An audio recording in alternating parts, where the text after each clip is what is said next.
Здравствуйте, уважаемые слушатели. Очень приятно начать тему сегодняшней нашей встречи «Социализация детей, воспитывающихся в приемных семьях». Буду вести ее я, Лужикова Ирина Васильевна, педагог-психолог регионального центра развития социальных технологий. На вебинаре мы с вами разберем само понятие социализация, и трудности социализации детей, оставшихся без попечения родителей.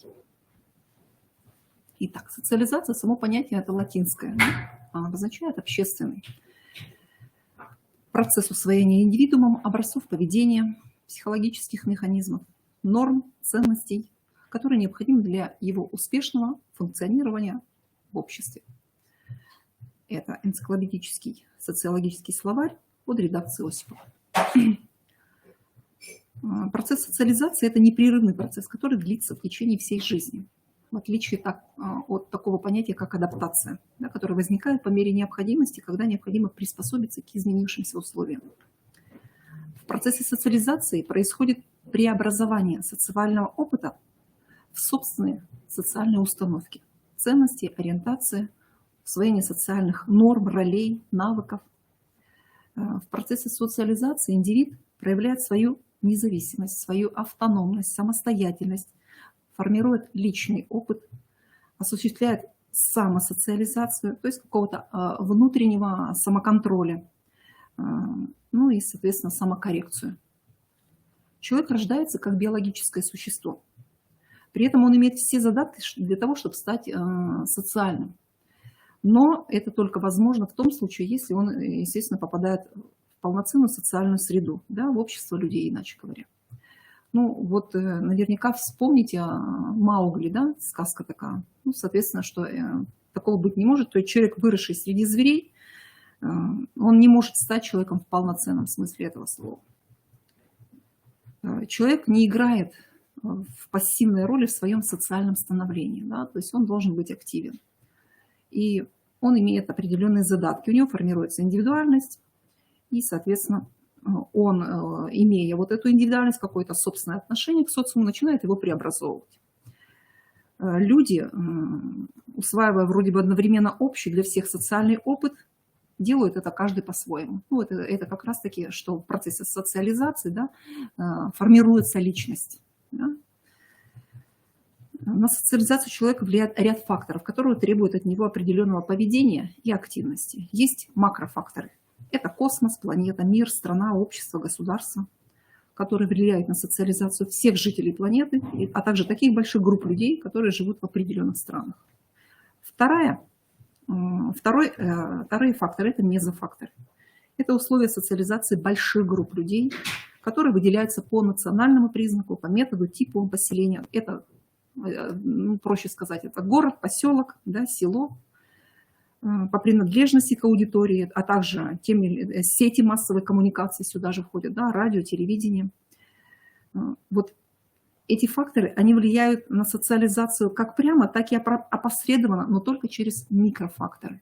А микрофакторы, как вы уже наверняка догадались, это как раз-таки семья, группа сверстников, микросоциум, в котором происходит социальное воспитание, это учебные заведения, общественные, частные и так далее.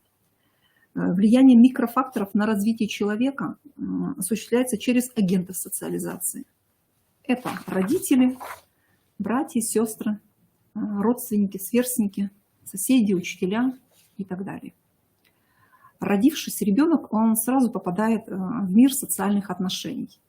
То есть мир отношений между людьми, в котором каждый играет не одну, а множество ролей. То есть одновременно это и семьянин, а если же он выходит в социум, то он, например, политик, тут же он является, например, жителем села, жителем города и так далее. Осваивая эти роли, человек социализируется и становится личностью.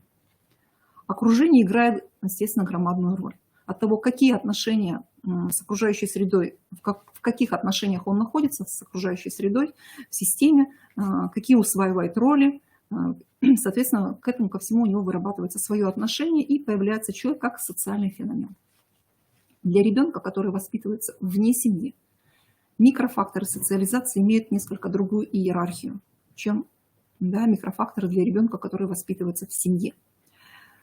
И, соответственно, если ребенок воспитывается в детском доме, да, то значимыми агентами социализации для него уже будут это сверстники, коллектив, воспитатели, соответственно. Да.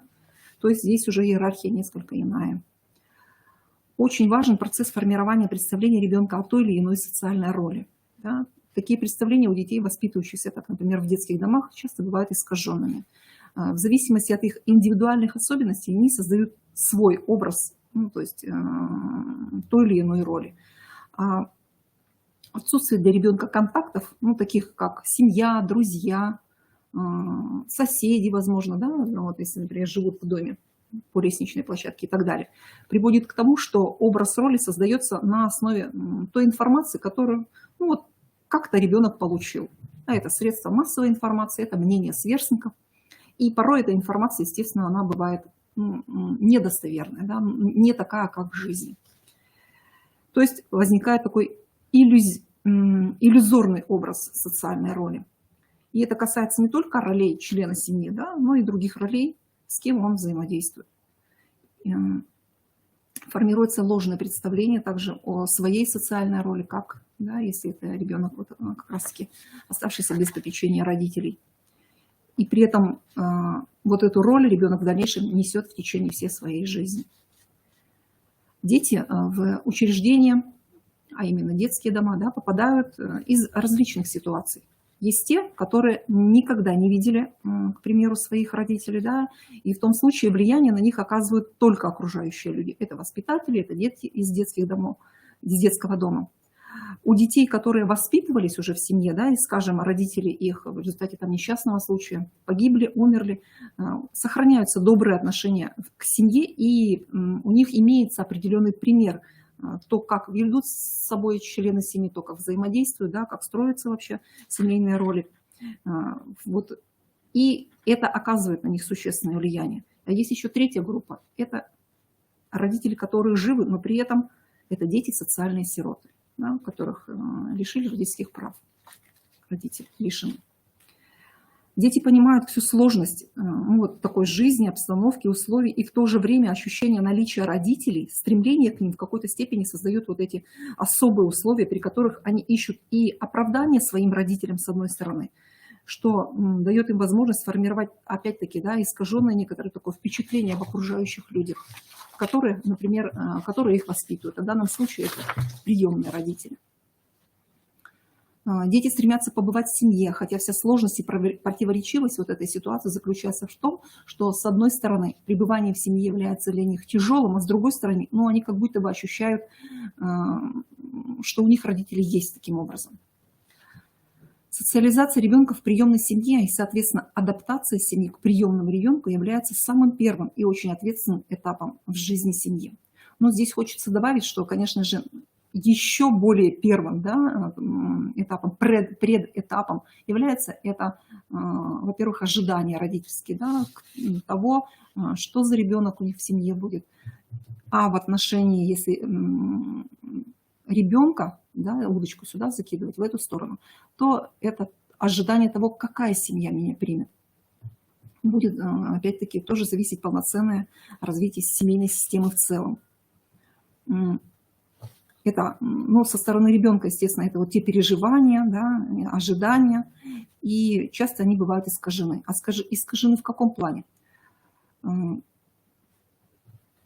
Образ роли создается, опять-таки, на основе какой-то противоречивой информации. Ну, в данном случае, если, конечно же, не ведется работа, которая должна была вестись со стороны специалиста, когда ребенок будет переходить в приемную семью, то для такого ребенка, если эта информация, например, он получает от тех источников, которые, как говорится, как придется, чаще всего это праздник, это веселье, это доброе, все прощающие взаимодействия, это все разрешающие родители. Ну, то есть ощущение у ребенка создается такого плана. Со стороны родителей также это могут быть какие-то завышенные ожидания. То есть представление какого-то идеализированного ребенка, который придет в их семью. Ну и как результат это, естественно, конфликты, это нарушенные взаимоотношения, ну и неприятие ребенка. чтобы вот данных иллюзий не было, естественно, самое лучшее – это подготовка, естественно, качественная подготовка родителей и консультирование. Ну и, соответственно, подготовка ребенка. Ну и дальнейшее, естественно, это сопровождение семьи, особенно в первый год адаптации, как раз когда идет притирка и ребенка, и взрослых. И следующая ступень – это вхождение в семью, то есть адаптация, да, ребенка, ну, соответственно, и родителей с другой стороны. Адаптация, она предполагает поиск путей и форм взаимодействия в семье, ну и взаимного, естественно, приспособления. Адаптация приемного ребенка в замещающей семье происходит на уровне семьи как системы и на личностном уровне ребенка. О том, то есть как ребенок адаптировался, здесь вот можно судить по таким субъективным ощущениям приемного ребенка. Во-первых, это эмоциональная идентификация.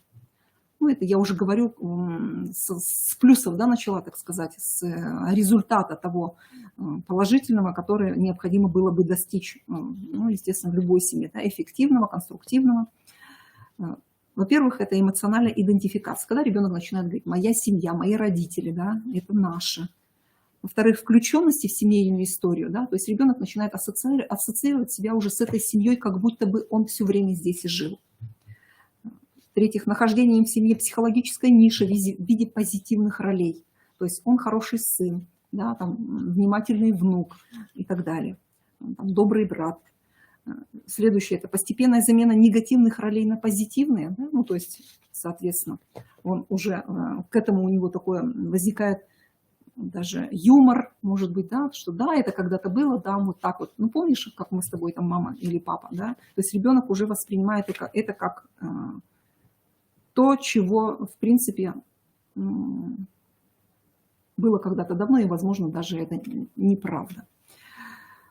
Следующее. Установление нормальных отношений со всеми членами замещающей семьи на индивидуальном уровне.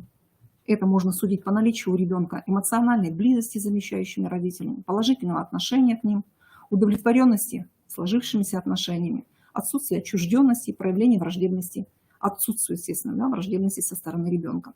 Ну и немаловажным показателем это характер эмоциональных переживаний, да, его отношение к своему прошлому, настоящему, будущему, ну и, естественно, особенностям его поведения. Это все, что касаемо тех критериев, да, к которым необходимо прийти, да, ребенку, ну и со стороны родителей тоже. Но мы все-таки, да, остановимся, давайте, на трудностях социализации детей.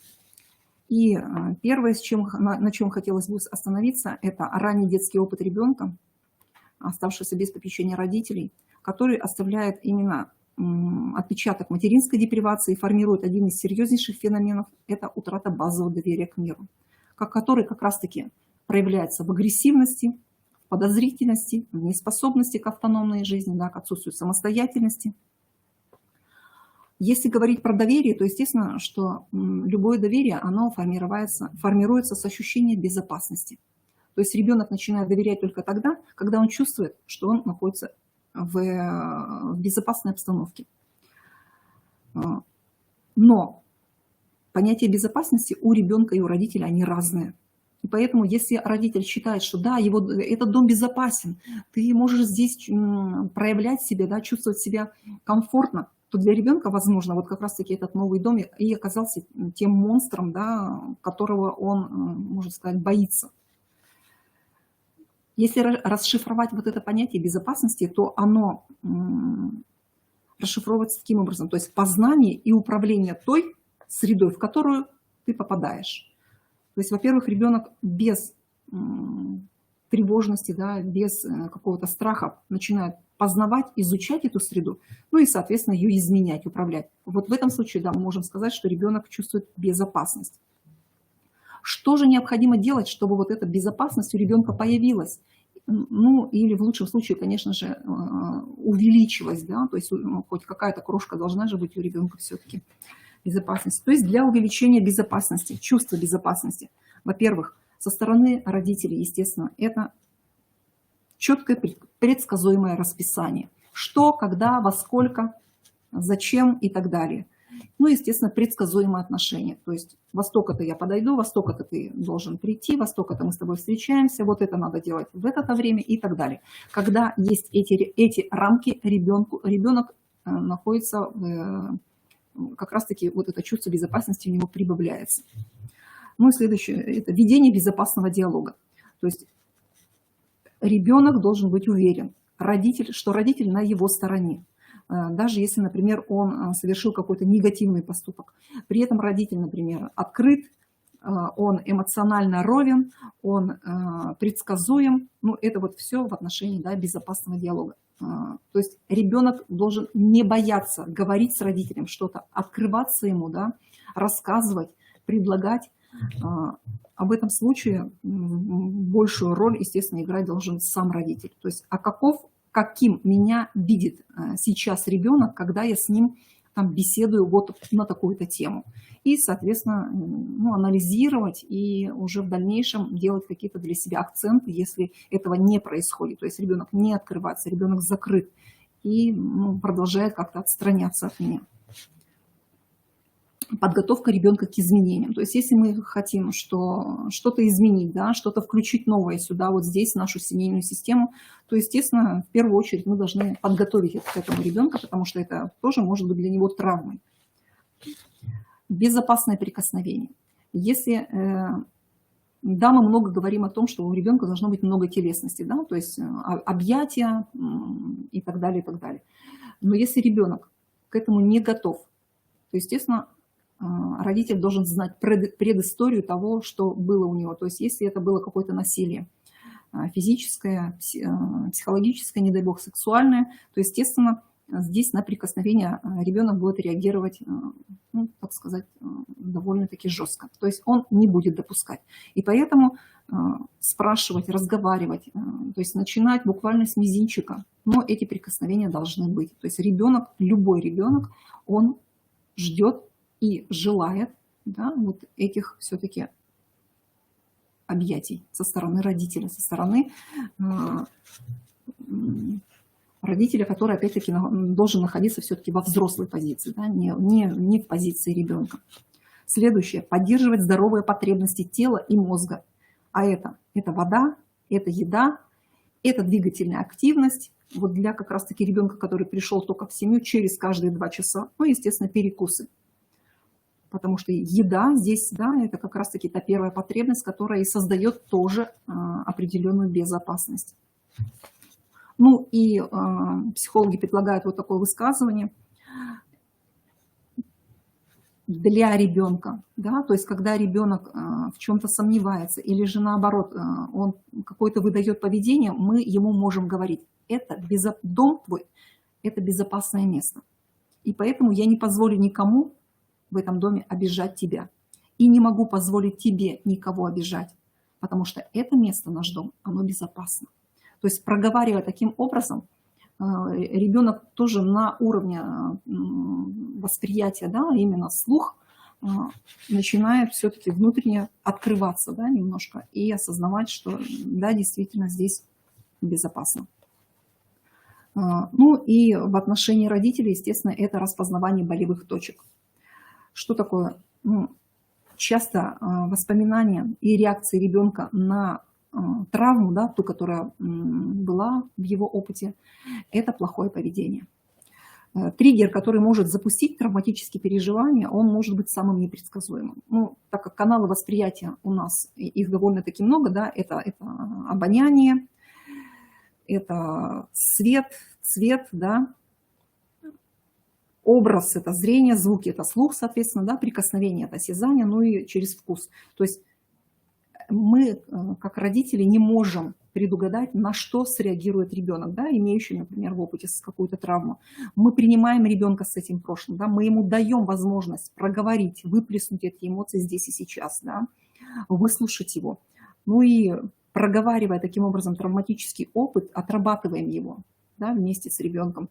Возможно, он до этого никому этого еще и не говорил. Ну и опять-таки сочувствие, да, ребенку со стороны родителей, что теперь я буду защищать тебя, теперь я буду твоим защитником. Ну и таким образом увеличивая опять-таки зону и ощущение вот этой безопасности. Если же ребенок, скорее всего, проявляет трудное поведение, да, если же, например, у него в опыте как раз-таки были вот эти травматические события, то необходимо искать эти причины. То есть реагировать, исправлять не трудное поведение, а искать причины и работать уже по причинам. Если же в данном случае родитель некомпетентен в этом вопросе, да, то есть ему трудно, он не справляется или даже просто ему страшно, то, естественно, лучше всего обратиться к специалисту, потому что тот травматический опыт, он никуда просто так не уйдет, даже если здесь будут прямо супер экстра там хорошие эмоциональные теплые отношения. 10 стратегий позитивного взаимодействия на углубление, опять-таки, доверия и привязанности. Опять-таки, да, почему это к социализации относится? То есть любая социализация – это присвоение, да, того норм, правил каких-то, да, которые предлагает мне сейчас вот тот социум, в данном случае семья. Но как я могу сейчас реагировать на это, что-то принимать, если у меня, да, как у ребенка, есть определенные какие-то болевые точки, да, которые не отработаны, которые мне не дают возможность начать именно взаимодействовать с этой средой. То есть ребенку трудно, и поэтому вот я акценты сейчас делаю именно на это. То есть с чем нужно начинать работать. Соответственно, дальнейшее это уже какие-то там усвоения там, ценностей, да, которые приняты в семье, норм, правил. Это уже само собой разумеющееся, оно уже, как говорится, начнет реализовываться. Итак, 10 стратегий позитивного взаимодействия на углубление доверия и привязанности. Во-первых, это игра. Ну, ребенок, естественно, он начинает познавать окружающий мир в самой лучшей форме, это в игре. Игра – это своего рода эталон поведения, да? Способ усвоения личностью социальных ролей.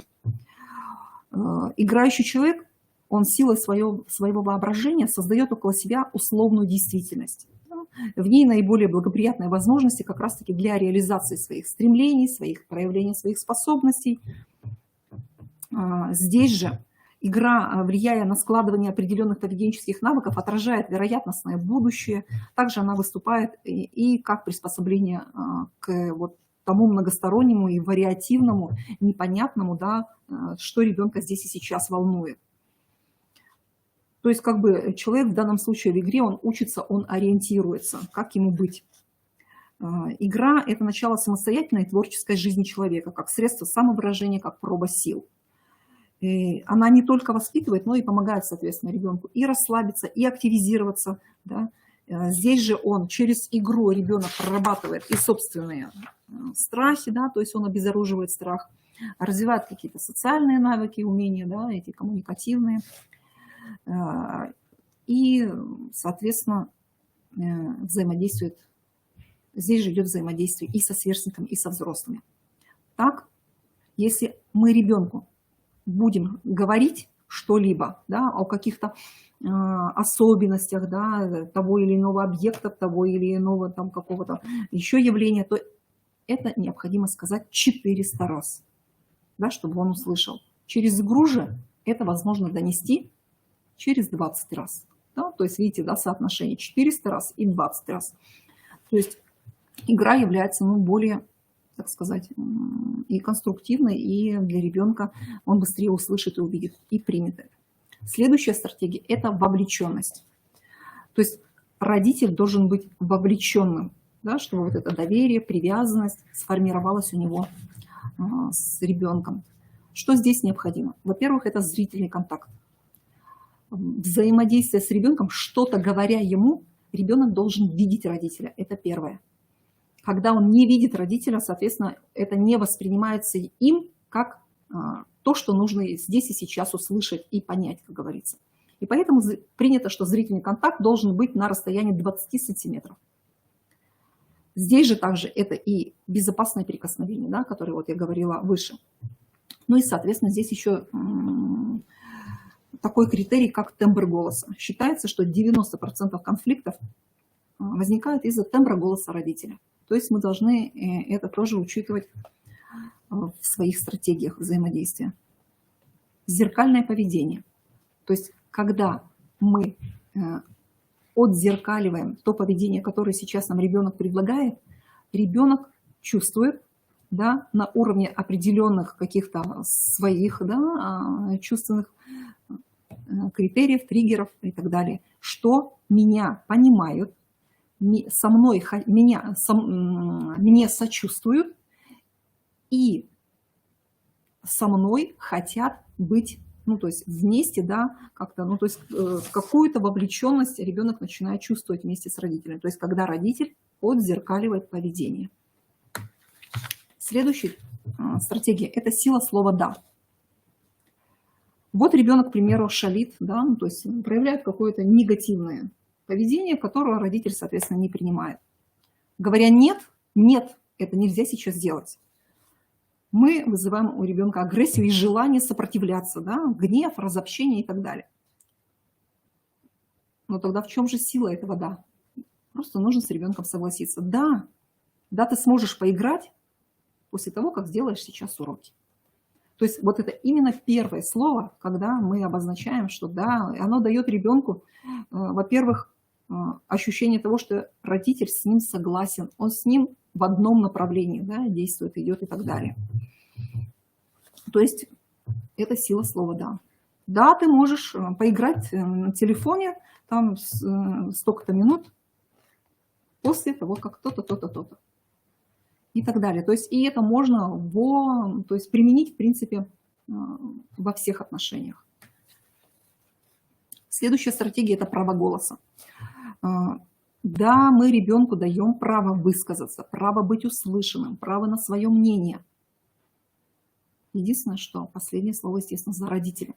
То есть да, я тебя услышал, что то-то, то-то, то-то, то-то. Действительно, это интересно. Ты очень там выразил свою точку зрения необычным способом. И затем уже резюмирует, да. То есть давай вот так, то-то, то-то, то-то, то-то, то-то. То есть последнее слово всегда должно быть за родителя. Но это именно стратегия права голоса, то есть ребенок имеет право быть услышанным. Связь с ребенком, а не разобщение. То есть когда необходимо поддерживать с ребенком связь, необходимо не на расстоянии, чтобы это было, да, давай мы сядем рядом, давай мы сейчас вместе то-то, то-то. Знаешь, давай я вот сейчас здесь побуду с тобой, вместе постою, а ты вот то-то, то-то. То есть связь с ребенком должна быть вот на уровне, когда именно ребенку требуется вот эта безопасность, когда еще не сформирована вот эта базовая, так сказать, да, привязанность, которая необходима, надежная привязанность. Родителю необходимо все-таки поддерживать с ребенком связь. И вот на таком большом расстоянии вот эту связь не формировать. То есть чем ближе будет родитель, тем это быстрее пройдет и более качественно. Следующая стратегия – это похвала. То есть, естественно,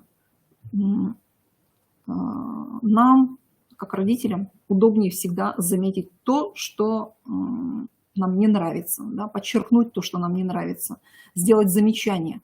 Но сила похвалы, она гораздо эффективнее. Ребенок что-то всегда делает не так. Но в этот момент он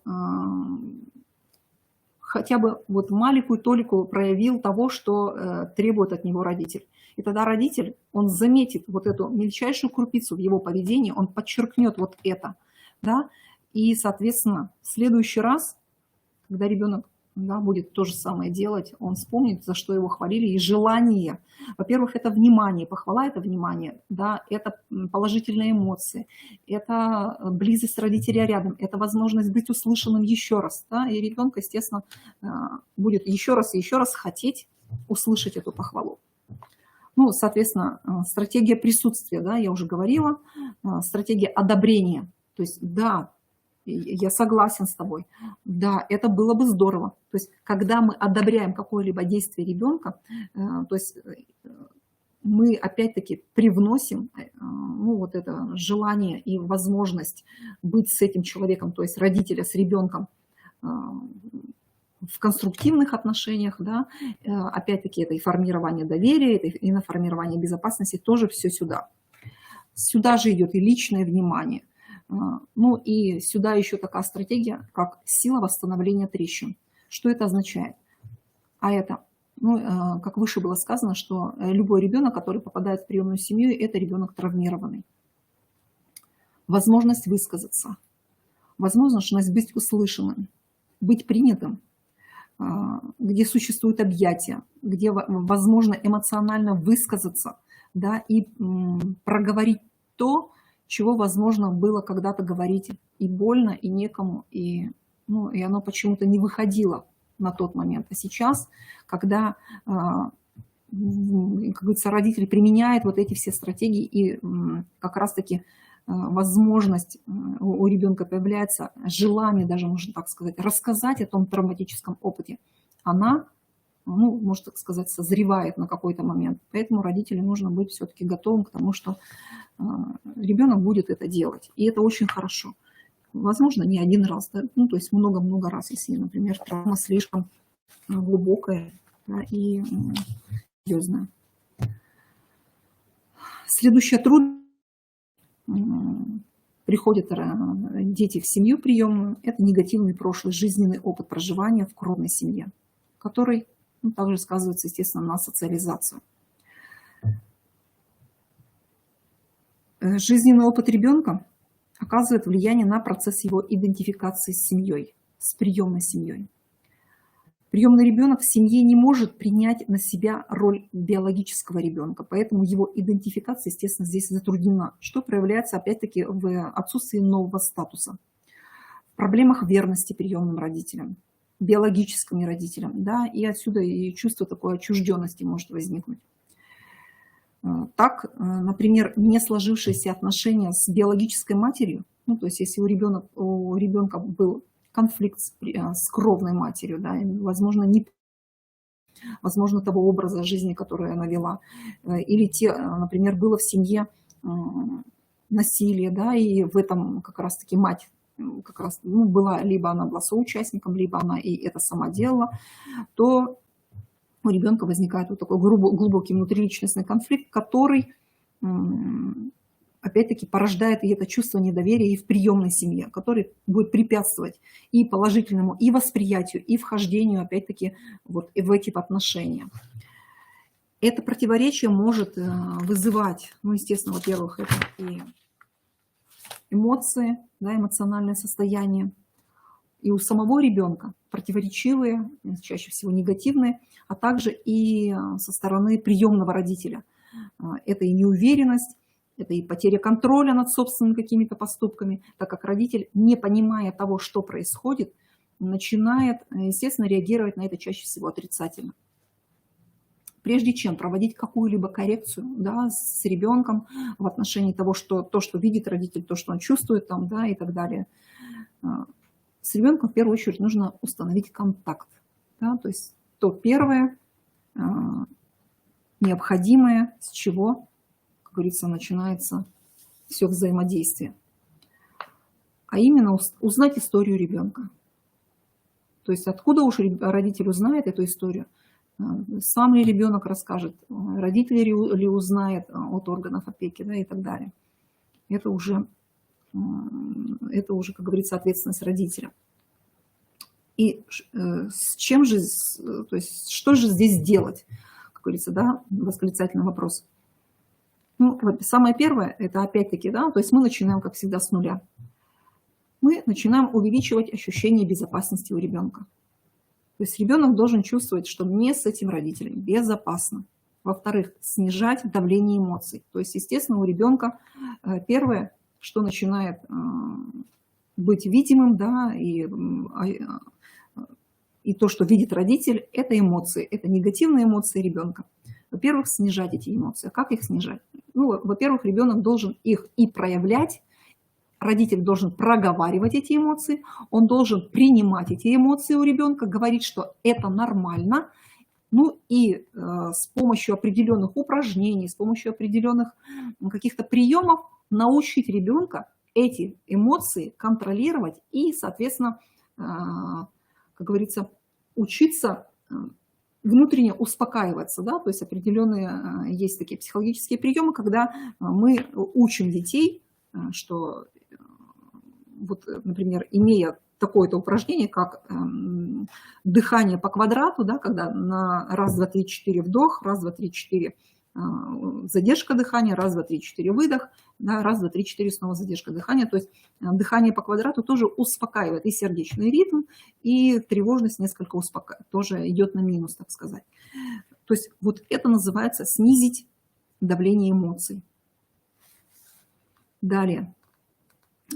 Позволять ребенку выражать злость по отношению к кровной семье, но самому родителю, естественно, не злиться. То есть это история ребенка, и ребенок имеет право проявлять эти эмоции. Да? Мы не знаем, что было на тот или иной момент, не знаем тонкости, да, то, что там произошло. А у ребенка на уровне подсознания, на уровне чувств, эмоций это все прожито. Лучше именно не спрашивать, да, ну давай расскажи, ну как там было, а это что это? Лучше не спрашивать, а именно рассказывать за ребенка, как будто бы вы эту историю уже знаете. Не навязывать оценочные суждения, да, то есть говорить там все плохо, да, мать твоя там плохая, отец там, то есть нет, эти суждения должны идти от ребенка, а родитель должен эту историю только формировать, то есть говорить, почему это так было, да, в связи с чем возникло вот это все дело. Ну и помнить, что да, ребенок знает больше, чем вы. Доносить информацию до ребенка в зависимости от возраста. Считается, что к 12 годам, да, именно в 12 лет ребенок должен знать свою историю в мелочах. Да, то есть что было с ним, какая была история, откуда он пришел, что вообще происходило и так далее. Ну и, как я уже говорила, формировать эту историю вместе с ребенком.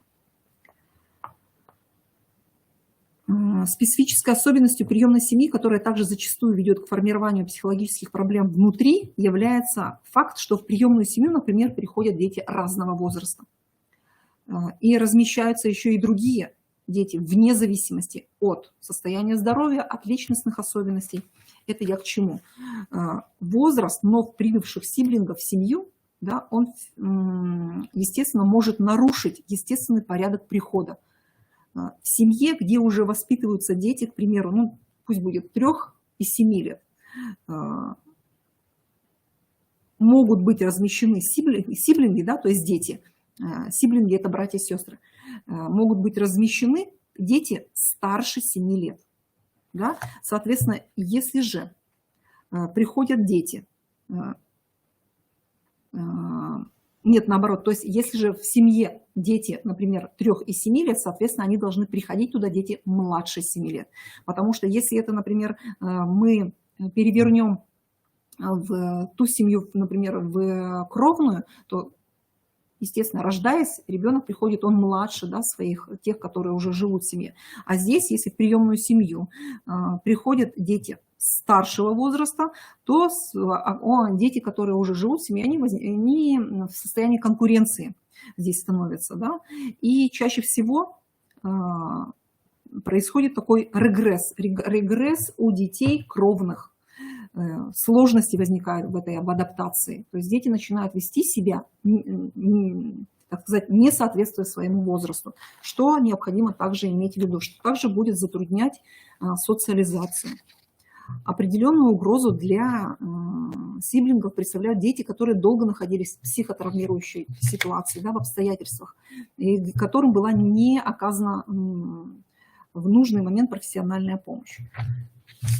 Что это может привести? К чему? Такие дети могут быть, во-первых, склонны отыгрывать, во-первых, свои травмы внутри семьи, и это может создавать угрозу для детей, которые в семье уже, да, вот здесь живут, а именно особую, тяжелую, да, самое тяжелое насилие, естественно, это сексуальное насилие.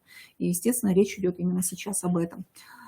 Если детей в семье много, то, естественно, родители, они даже при всем своем желании, они не могут уследить и отследить все нюансы взаимоотношений с детьми, что будет создавать, естественно, дополнительный риск для каждого ребенка. То есть это нужно иметь в виду о том, что все-таки родитель должен знать историю ребенка, который приходит в семью.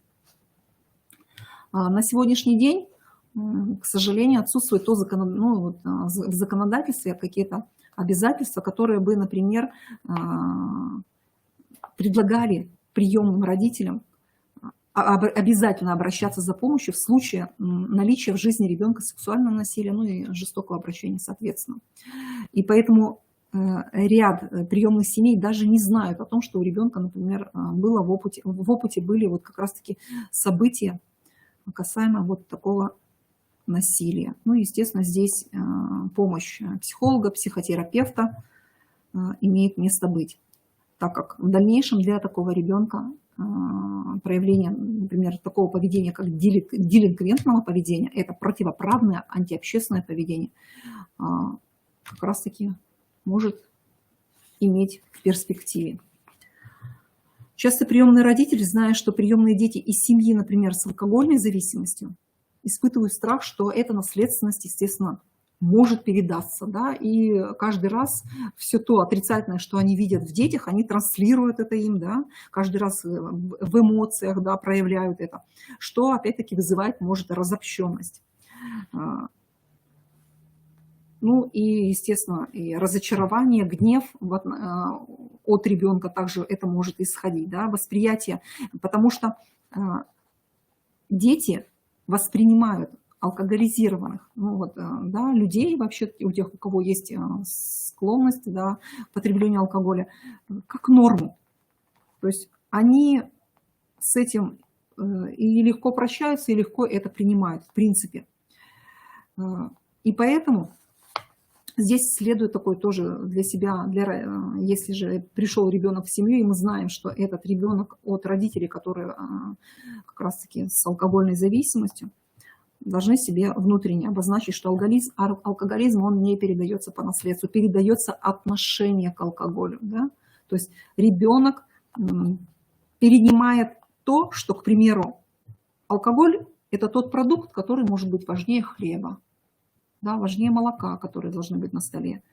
У ребенка не возникает отрицательных эмоций, когда они видят там, пьяного человека на улице, да, и так далее.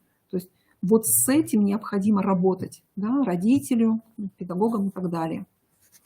У приемных деток у них особая установка, к примеру, на деньги и на работу. Что здесь я имела в виду? То есть, к примеру, деньги, если, да, такую субстанцию рассматривать. Восприятие денег у них стоит со знаком равно, это удовольствие. Дети не умеют откладывать, не умеют копить, они тут же его тратят, потому что деньги – это удовольствие, да, потому что чаще всего родители тратили большинство денег и проговаривали это вот как раз-таки, если семья опять-таки, да, связана с алкоголем, то вот на этот продукт.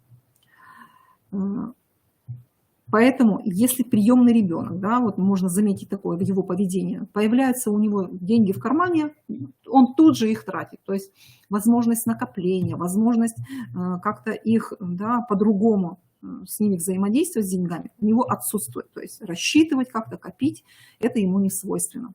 Бывает еще такое, что когда родители приемного ребенка, ну, к примеру, отправили его подзаработать, да, ребенок подзаработал денег, и в тот же момент он их тратит. Ну, то есть спускает там на какие-то свои там безделушки, что-то, и родители этому радуются. Ну, естественно, это тоже не есть, да, конструктивный момент, когда мы все-таки должны со своей стороны научить ребенка как-то по-другому немножко взаимодействовать с детьми, с деньгами. Работа. То же самое. То есть иногда дети воспринимают слово «работа» и «работать», да, подзаработать как, ну, что-то вроде халтуры. То есть работать – это значит занять, это значит украсть, это значит где-то что-то добыть легким путем. И поэтому потребность в самореализации, да, в обеспечении, у них вот даже вот это близко не стоит, вот эти понятия с таким понятием, как работа и работать. И поэтому не стоит у них такой установки на успешность, на карьеру, да, на возможность какой-то получения какой-то выгодной профессии и так далее. Поэтому родителям требуется немало сил, чтобы научить и показать, да, ребенку, что деньги и работа все-таки имеют другую направленность. Следующая трудность, которой хотелось бы также остановиться, это опыт жестокого обращения с детьми. да, а именно последствия жестокого обращения с ребенком. Тоже, которые имеют непосредственное влияние в социализации ребенка. Ну, если рассматривать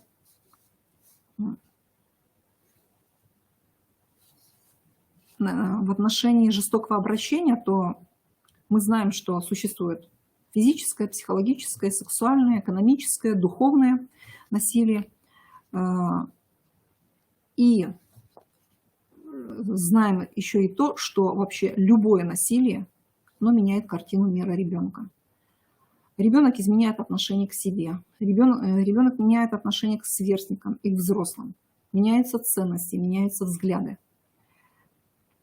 К примеру, ребенка, над которым издевались в семье, которого били, да, применяли физическое насилие, он считает, что это нормально. И, соответственно, эти же ценности, да, с этими же установками он приходит в семью. Родители же, да, видя вот это поведение, видя уже, как сказать, следствие, да, вот это плохое поведение ребенка, начинают работать над этим. Хотя нужно заглядывать, да, гораздо более далеко и с этим работать. Ребенок, имея такой опыт, часто сам, ну, то есть может, как говорится, и не анализировать, не осознавать того, почему это происходит, да? Что со мной не так.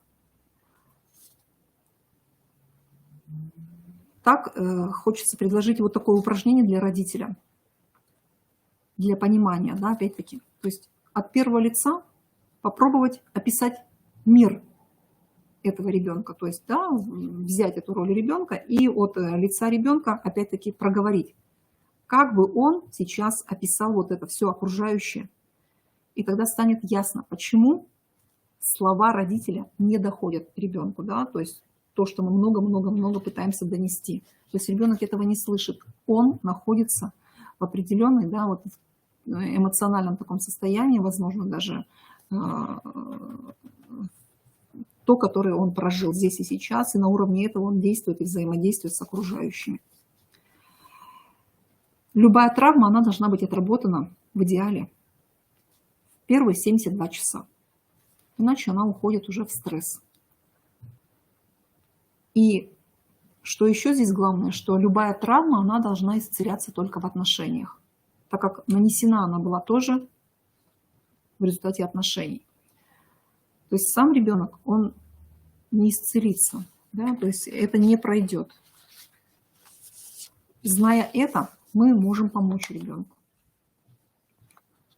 Как, например, насилие, да? То есть когда над ребенком производится определенное насилие, то есть это систематически, да, постоянно, долго, до ребенка доходит следующее, что я тебя не люблю в отношении, да, от родителя. Ребенок вот этим самым получает пренебрежение нуждами ребенка. Ребенок тем самым слышит, да, и чувствует, что тебя же не существует. То есть записывается на подкорке у ребенка. Ну и, естественно, те системные нарушения, когда ребенка не слышит, когда не видят и не считают важными увидеть эти эмоции, которые он предлагает. То, что твои эмоции, они всегда плохие, и я их не вижу. Ну, то есть это вот доносится, записывается на подкорке у ребенка. Что же здесь необходимо? Опять-таки, да, в отношении родителей, какие могут быть приняты меры? Ну, самое первое. Во-первых, знать историю ребенка, понимать влияние травмы. И психологически, и физиологически. То есть травма, она оставляет отпечаток не только физиологически, но и психологически, естественно. Ну и, опять-таки, увеличивать ощущение безопасности ребенка, снижать давление эмоций. Ну, соответственно, изменять трудное поведение на более конструктивное. Поддерживать положительные, доверительные отношения. Сформировать историю ребенка по возрасту, да, то есть, опять-таки, не забывать, что это все-таки в отношениях, да, только возможно. Ну и как родителю ему необходимо заботиться о себе. У человека есть 3 возраста: хронологический, когнитивный и эмоциональный.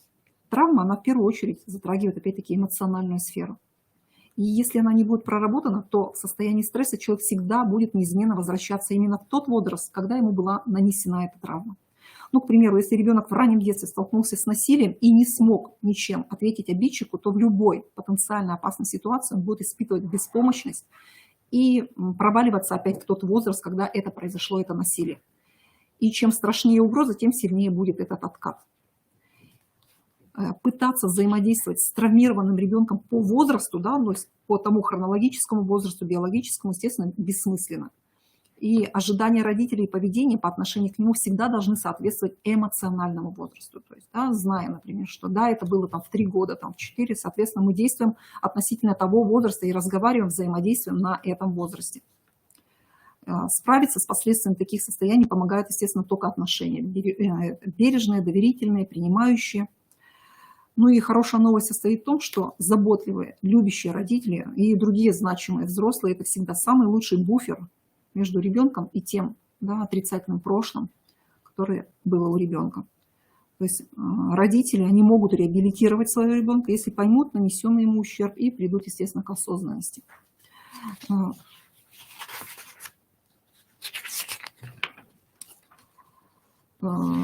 Говоря о социализации, естественно, здесь можно затрагивать множество трудностей, да, с чем столкнется приемный родитель. Мы же здесь на нашем вебинаре в основном затронули те основные, которые являются, во-первых, самыми серьезными, самыми трудными и те, на что всегда нужно обращать внимание, естественно, в первую очередь. Но почему? Потому что от них, ну, так сказать, это те отправные точки, благодаря которым, и если мы конструктивно будем, да, с осознанностью к этому, с взрослой позиции к этому относиться, все остальное уже будет открываться само собой. Да? Это и если, естественно, что ребенок, который пришел с детского дома, у него не только вот нарушены именно вот те процессы, которые мы сейчас с вами проговорили. Естественно, здесь мы будем иметь место это и слабая эмпатия, да, то есть когда ребенок не видит, не слышит окружающих, да, он нацелен только на себя. Это и низкий уровень самоконтроля, когда он не может, да, сам себя контролировать, потому что он вот все всегда делали за него. То есть, соответственно, здесь сначала должен быть контроль извне, потом соконтроль и, соответственно, потом уже самоконтроль. Здесь и идет и эмоциональная неразвитость, и сексуальная неразвитость, и с этим совсем тоже ребенок будет, как говорится, совладать на своем каком-то уровне и взаимодействовать уже исходя от этого с социумом. Здесь же идет и сверхзависимость от других, да, вот для какой-то собственной поддержки. Здесь же в основном и агрессивные проявления, да, в отношении окружающих, потому что это единственный тот способ, которым, например, он научился и который у него получался. Здесь и низкая самооценка, здесь и неспособность брать на себя ответственность, здесь и вот эта инфантильность, с которой он, да, предлагает себя окружающим. То есть если на все, вот на это мы будем, как говорится, останавливаться на этом, если все это мы будем замечать, если на все это мы будем реагировать конструктивно, и если не зная чего-то мы будем обращаться к специалистам, то я думаю, что любая социализация в приемной семье, она будет, ну, она будет продвигаться, и будет продвигаться в направлении, я думаю, положительно. Ну, на этом у меня все. Надеюсь, было все понятно. Если есть какие-то вопросы, я отвечу, естественно. Так как вопросов не вижу пока в чате, да, давайте будем тогда заканчивать. Всего хорошего. До свидания.